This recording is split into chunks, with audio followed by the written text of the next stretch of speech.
up, people? Joseph here, and today I want to talk about understanding the mind, understanding the brain. Why? Because I believe that when you understand the mind, it can better help you, it can better serve you. You can achieve what you want to achieve when you're able to conquer the mind. You can have the successes you want to have when you conquer the mind. The problem with the mind is that it operates in a duality, which is the quality or condition of being dual, meaning that we have two different ways of thinking, which means that we can produce two different ways of living. Now the Bible calls this the flesh and the spirit. The flesh is a selfish way of thinking and living. The flesh is all about how can I please myself, always escaping the way of love through greed, force, and distractions. Each and every day we are faced with a choice. Am I going to live by the flesh today or am I going to live by the spirit? The spirit is all about self-discipline and self-control, doing what's needed and required for the betterment of the future. By doing the hard work now, you can reap the benefits and rewards in the future. You can have a more prosperous future by doing the hard work today. But just like everything else in life, you're going to have to practice living by the spirit. You're going to have to practice living in peace. You're going to have to practice living in patience. And the more you practice it, the easier it will get day by day.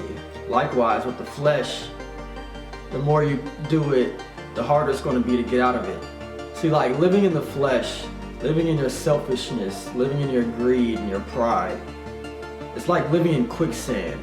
You'll just slowly keep getting dragged down further and further. And the more you try to escape, the faster you'll sink. Unless you figure out the proper strategy to get out of it.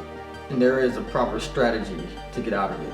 So when you find yourself in the flesh, living in the flesh, you want to find a strategy for you that's going to work for you, that's going to help you get out of it. We have to decide every day whether or not we're going to live by the flesh or by the spirit. Every moment, every day, every second, really. Because every second is a second that you can dedicate towards living, doing things the right way or the wrong way. We are the decision makers. We are the choosers. We have to choose between good or evil, right and wrong. The choice of being grateful or the choice of falling back into depression. The choice between purity or uncleanness. The choice between peace or chaos and confusion.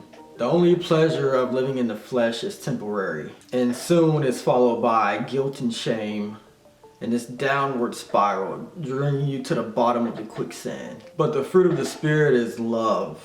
Love for God, love for yourself, which is bringing to you love to others. And the fruit of love is not temporary, unlike the fruit of the flesh. The fruit of love can bring long-lasting relationships. It can bring you prosperity and wealth and good health. You know, the fruit of the flesh is instant, but the fruit of the spirit is going to take time, and it's going to take time to build.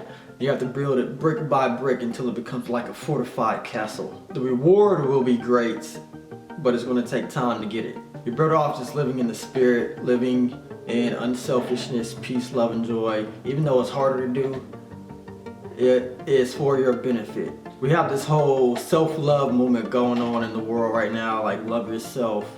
I mean, and that's good and all. You're supposed to love yourself, but I mean, naturally you kind of do that already just by you waking up in the morning, brushing your teeth, and taking a shower. That's just automatically like loving yourself. Like when you feed yourself, that's you loving yourself.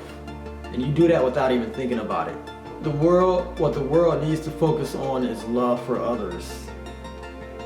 When you focus on loving others, you automatically feel better about yourself. And you can only really properly love others if you are living in the spirit and not in the flesh. So make that decision today to live to be joyful, peaceful, and kind. Those are the two states of mind, the flesh and the spirit. Everybody has it. Alright. So just make that decision today that you will not be brought down to the bottom of the quicksand by the flesh, and that you will create everything that you wanted to create by doing it step by step, brick by brick, by living in the spirit. Hopefully, you know, there's something to think about, to meditate on. Hopefully I got something out of it. Alright, I'm out.